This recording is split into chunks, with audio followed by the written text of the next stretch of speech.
Welcome to Center Hice Production. Glad to see everybody here. Please hit the likes and subscribe. It would be very muchly appreciated. Tonight, this week, first we have 4 games this week, and tonight we played, and that's one of the 4 games. This was going to be one of our better chances. This one and the next one coming up, Nashville, were going to be our best 2 chances of getting a victory. Thankfully for us who are on the tank bandwagon, got our wish, and no doubt the Habs were defeated quite decisively. Allen was hurt earlier in the day, and so Montembeault got the start. Couldn't put this blame on him whatsoever. His team didn't show up. And when Jake Evans is your top player, that's saying something. He had a half-decent game.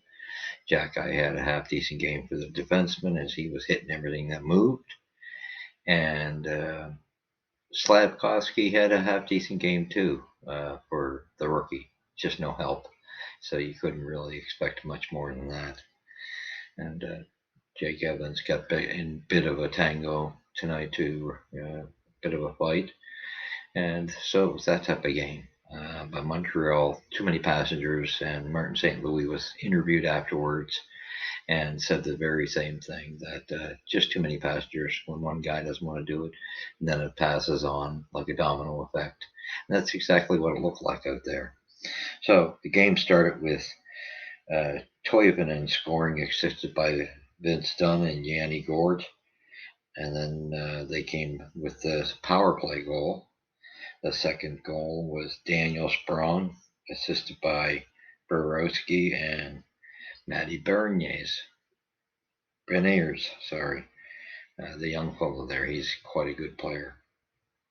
And then there was the third goal by Vince Dunn, assisted by Toivonen and Yanni Gourde.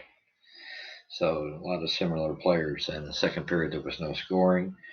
And Beniers scores in the third period in an empty net, assisted by Jordan Eberle. So that being said, that's how your game ended. There was not much else you could say. There was no positives other than for myself. It's a positive for the tank. So again, I will remind you, thank you for showing and watching the video, and please hit the likes and subscribe. And we'll go from there. And just getting rearranged here. So next game we have Nashville coming into town, and this is a very similar team, except they have Saros, and he's upper end a bit, but we can beat him when we're on. You got to work to do that, though. And really, I expect Yossi, Ekholm, Glass, and McDonough, Forsberg, these guys to all have a very good game against the Habs. And if it's anything like the first game that we lost, I don't expect much, and especially if Allen's out. And look out if we put Primo in the net. That's going to be pretty scary. But that being said, I think it's going to be quite a decisive victory. The way we're playing right now, I'd say it's going to be a 4-1 victory for Nashville. They got a lot of depth, a lot of veterans, well-seasoned team, pretty good defense, half-decent goaltending. They'll take this. Not a problem from what I can project. And then we have to go on the road. We leave Montreal and we go into New York, where we meet our old buddy Romanov. And you know what that's going to be like. Yeah, pretty much. So, hate to say it, but they better tell Slavatsky to make sure he has his head up, because Romy's going to be looking to lay a big hit on somebody. That's just his game. And they play, Lamoriello always has a defensive team that he builds, and they are quite defensive. They got a very good defense in Long Island.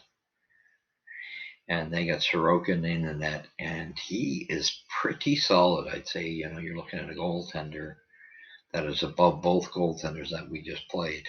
or we play tonight and we play with the Preds, I'd say he's another step up. And the Preds and the Islanders are fighting to get into the playoff picture, so the points are going to matter to them. So I expect them to work that much harder. This is where it counts, and they got to get on the inside. So I expect the Islanders have enough depth. Uh, they're nothing fancy with, but Barzell and you got Brock Nelson and Lee. These guys are they should be able to do a little bit of damage up front. And you got a Bavalier, I believe his name as well. So they got a pretty potent compared to us. They're well stacked as far as veterans, but a very good defensive team. And I don't think we're going to get too many goals on him. He's just too good of a goaltender, and Sorokin. And I don't believe that we have a shot to getting a goal. This could be another shutout. Wouldn't surprise me in the least if we get one, and we'll be lucky. But anyway, I'm going to say with this one, 3-0. I'll go with that, and that's being generous. And we'll see how things go from there. Then the following night, this is going to be, like I say, back-to-back games, and those are never good. You almost kind of wish, I don't know, like you wish that the other two teams would have been on the opposite end of the schedule in reverse. But anyway, the following night we go into the New York Rangers home, and as we know, they handled us 4-1 previous week, and that was us playing solid, a better game. That was where Mia got his first goal, so you never know, maybe he gets another one, but that was a garbage goal, but he got him started. And I unfortunately, with the change in goaltenders, I think it probably won't be as tight. I think what we've seen with Hoffman being inserted in the lineup against the Kraken, that just didn't seem to go good with him and Drouin what Drouin's doing in the center position. I have no idea what they're thinking. And with Pizzetta, that's just sad. I think it was a mistake to take Richard out, in my opinion. Anyway, you got a little more energy from the kid. But either way, I think there's a couple more kids they need to bring in just to test them out. But they have to act on getting rid of some of these guys. They're not getting anything for Drouin or Hoffman or Dadonov, so they must just face it. Yeah, I somehow you got to get these guys out, so the kids can start, because this is just futile, no doubt about it. So anyway, we go into the Rangers home, and with Zibanejad pairing in Kreider. Kreider always plays well against the Habs, and I expect him to do so again. And then you got Fox on defense, and Snyder and Trouba. And Trouba's a tough card to play against, and Snyder's pretty good puck moving defenseman. So that in itself, it's going to be quite a challenge. And without Allen, I don't expect much good coming out of this game at all. I don't think it's going to be 4-1 this time. I think it's going to be more what I thought the last game, but a little higher. And if Shesterkin is in the net, you can forget about scoring to boot. But hopefully for us, it will be Halak again. And maybe we get one goal if we're lucky. And I'm projecting this game to either be 7-1, 9-1. And I'm being serious, and that's me being generous. I don't see any good outcome for this game. So that's going to be 3 games for sure lost this week, which is great for our tank movement. Possibly 4. I see 4. In my opinion, it'll be 4. I just don't see where there's a chance of us garnering any points here. So with that all being said, that's your previews. Now, what we go into is there's different talk going around, the league, as we know. It sounds like, Hoffman almost seemed like he was in some hot water there. So who knows what's going on behind the scene, but kind of makes you wonder if maybe finally management is starting to think that Hoffman, and it was already stated with Drouin before, are pretty much toast, but they got to get the message that they got to get him out. The poison crew has to go. Bad attitudes and laziness is showing up all the time, and it's coming from these type of individuals. Get those 3 or 4 guys out of the way and out of town, because you're not getting nothing for them and accept the harsh realities. And Marty deserves to be commended for dealing with this team, which is very, very, very bad. It's sad to say, but after that being said, yeah, it's Slavaski. I almost think he should be sent to Laval, although I don't like him being out of the hands of Marty, but he's such a good kid because he's not, he's definitely a team player. He's taken it well the way he's been utilized, and hopefully they keep him on the second line. Things just without Gooley, our first defenseman, that's really hurting us, and he was having such a good season. And the only guy we're really counting on right now is Jack-Eye, and Harris has played all right as well. But that's it. That's pretty much in the back end. It's, Weidman must go just to free up the space. You probably can get a 5th-round pick for him or put him on waivers. And that's what I think should happen to Drouin and Hoffman. Get something for them. Hoffman might garner a 3rd-round pick. Drouin's not going to get you nothing. Dandanoff is not going to get you nothing. Get them out of town. Free up the spaces, let the kids come in and start, taking the spots and playing the games. Admit the realities, and I think that's what we got to do. I think it's like kiss these guys goodbye, right? And next to be said on that, it's going to be. We ran into a situation over the weekend where a certain podcaster and his channel put out some false information.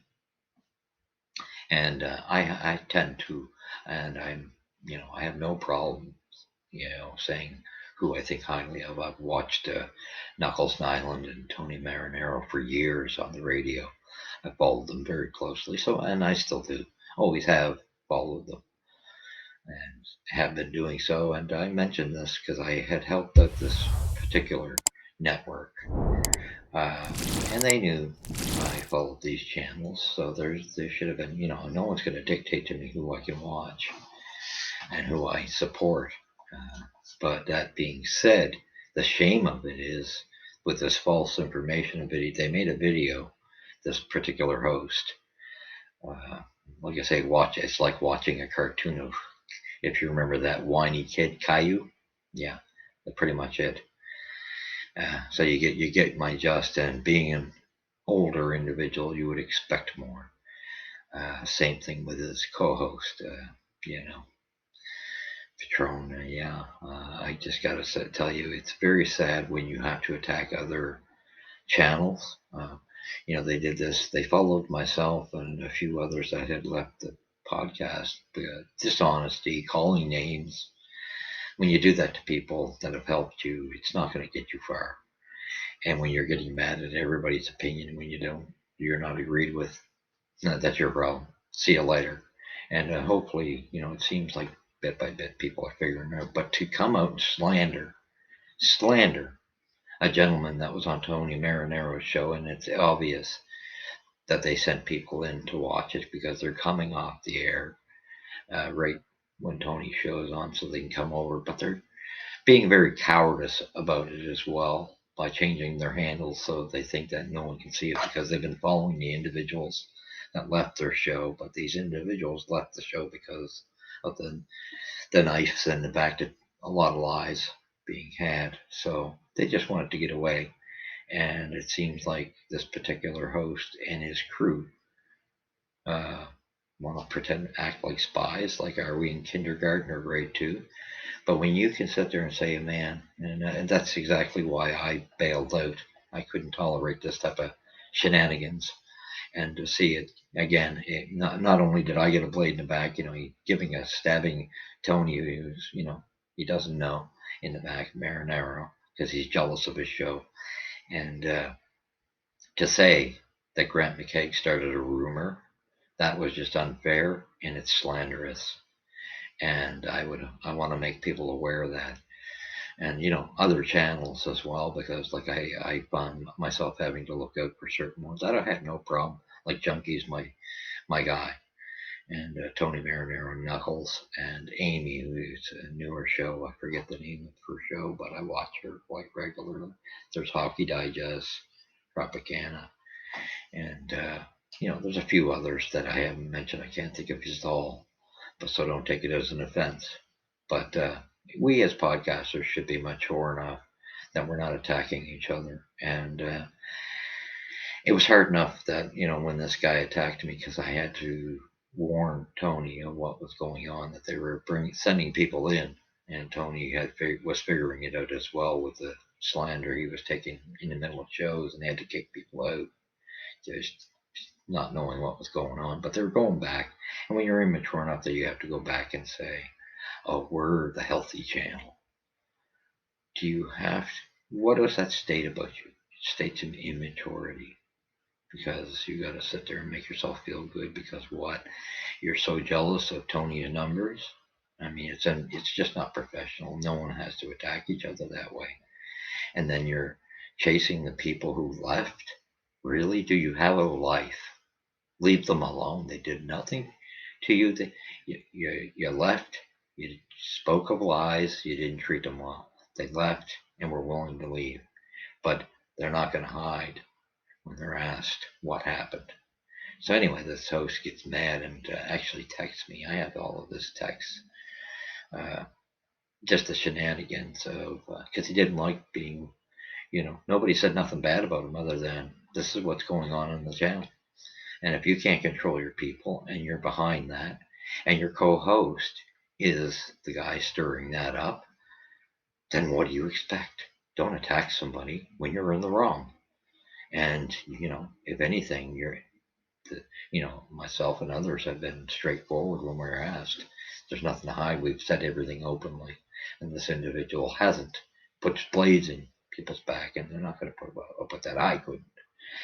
So anyway, but I just found it disgusting that he went after Grant McKegg and said that Grant McKegg started the rumor when he was asked specifically by Tony Marinero, would he trade Cole Caulfield and 2 first-round picks for Bedard. And McKay said yes, most certainly would. And the following night, the same question was put to Snake Brever. And he said the exact same thing. And I actually even agree with it. In my opinion, we all are entitled to opinions, but of course, can't have an opinion.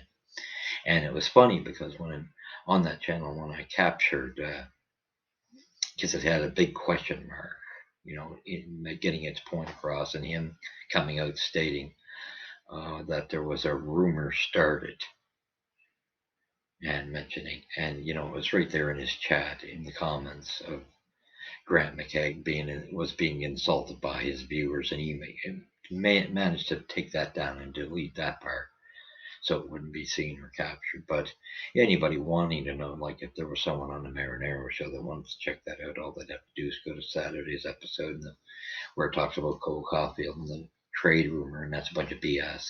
And then the sad thing was like yesterday, I believe it was yesterday, or this morning, I'm not sure, but D'Amico, a young fellow, bald-headed fellow like myself, he's bald like myself, no hair, very nice kid, and I met him on that particular channel, and was a very nice. So there's quite a bit of a tie there, and I really feel bad because he kind of took a shot at McEgg as well, and I wonder if there was something in the background there, and I hope he's smarter than that because he seems to be a lot smarter, and not just to warn him not to let himself get dragged in because this individual is very self-servant. It's everything to gain for himself. It's the same thing when you got to send your troops and your minions in to spy on people. That's don't know why, and then spy on the other channel of Tony Marinero and the people that left you. What are you doing? We're not in grade 2.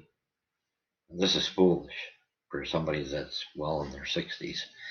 Uh, I'm baffled by it, the maturity level, and the co-host as well. But the followers, I gotta wonder, because this is a channel that's set up, it's so hungry for the money that you got to come on and try to be Danny Gallivan during each game and come on there because you're You want the likes so bad. You're showing desperation, and I think that's going too far, especially when your followers are not going to see the game because of what you're doing. You want them to follow you, so it kind of looks like when you watch it, it's kind of one of those scenarios where the followers are. It seems like it's just more of a gossip thing. When you see them, they go there for chit chat, and they're not hearing the game. They're hearing him announce it, thinking he's Danny Gallivan or Dick Irvin or Bob Cole. And sure as heck, it's not. And I'm thinking a true hockey fan, and that's why I never went to watch that. I'd come and give an update in between periods, but I never understood that. If I'm a true hockey fan, I'm going to watch the game. And I would suggest that true hockey fans would. They would think, no, I'm not going to watch a show during it. It's a bad time to have a show. But it's all about the money and the numbers too high. I mean, we all want numbers, that's for sure, but not to that degree when you're showing desperation. But again, to slander, you've attacked people like myself. You've attacked other followers. You've attacked Grant McKay because he has an opinion. And, I know that there's other individuals that might not like what McKay has to say or thought and that's why I feel the necessity to protect guys like Hockey Junkie so he knows what's going on behind the scene. Even though you could make him think because you're playing on the tension that was there. But Hockey Junkie runs off honesty, so I just wanted him to know what was going on and warn people like that to watch out for this. The shenanigans, don't get you caught up in it.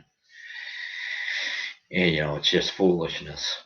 Like I said, anything I've ever had to say, I've said it publicly, open in the comments. I didn't say it behind closed door. I'm not being a coward, and I don't make derogatory comments like that with other podcasters. So like I say, very foolish, and I just don't want to warn the public and those who are waking up from that particular site. I would say really look at what's going on because I'm hearing of the odd person one by one. Same thing. You can't call people names, and that's what goes on, especially when they're helping you out. You got to respect people's opinion. We all have a right, and they can't do that. We all have a right to a different opinion, and I'm sorry, there's nobody there that's a hockey god. None of us are being paid by the Montreal Canadiens. We're all just doing this for fun and giving our opinions. We've all coached. We've all played, there are also people that know a lot about the game. So, that study it out of a book like his assistant. So, in that regard, don't act like a know-it-all when you're not. You're not inside Montreal's administration. So stop acting like you're the end-all, be-all. But I'm just warning the public because it's an unhealthy thing to be doing. Grow up. Leave people alone. Stop harassing them. And I'm surprised this channel also uses a lot of copyright material of video. So that's why I don't play it, because I heard this through other professional sites like Tony Marinaro show that he stopped using any type of clips because he found out it's copywritten. So you can get yourself, and with the amount of copy, I seen the amount of video this particular guy uses. I'm surprised he's still on the network. Without that's why I avoid it. So you run your show without getting yourself in trouble and do it a little safer and more cautious. That's why I like guys like Hockey Guy and stuff like that.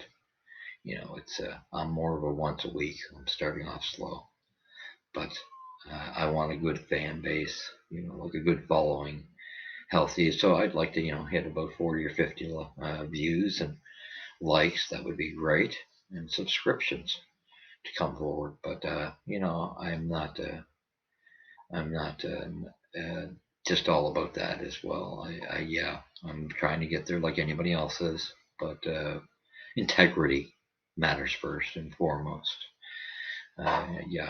Especially when I am not like that. I wouldn't want anybody to be like that, to lie to their followers about what you've really done with some of your people that came in to help you, and just because you didn't like them disagreeing, you cut them out the feet from under them. But anyway, it didn't matter because I had planned on starting this podcast 4 years ago. It just sped it up. I just felt there was a need for more channels like Hockey Junkies, who I admire so much. He's done a great job. And Tony Marinaro and Knuckles on the radio shows, they know their stuff. So for anyone to think that they're some hockey guru, give me a break. We all could say that. Give me a break. You're no gurus. Give me a break. But anyway, I just wanted to thank you. I will probably try to run off another video if I can, but this is my one that is guaranteed. So if I don't, by some chance, because I'm watching my limits of storage, I do have some components ordered to get that problem gone, but it limits me to how much I can do in the time being. So thank you for watching, and hopefully we go further and tank, and yeah, we'll go from there. There'll be more topics. Again, things are getting exciting, and hopefully we get. I'm looking forward to. Hopefully we get Bedard in a Montreal Canadiens uniform. So, if you could, please hit the likes, hit the subscribes. I would muchly appreciate it. Muchly. Yes. And yeah. So, where does the puck drop first? We'll go from there. And it drops at center ice. Thank you very much for following. We'll catch you in the next episode. Take care.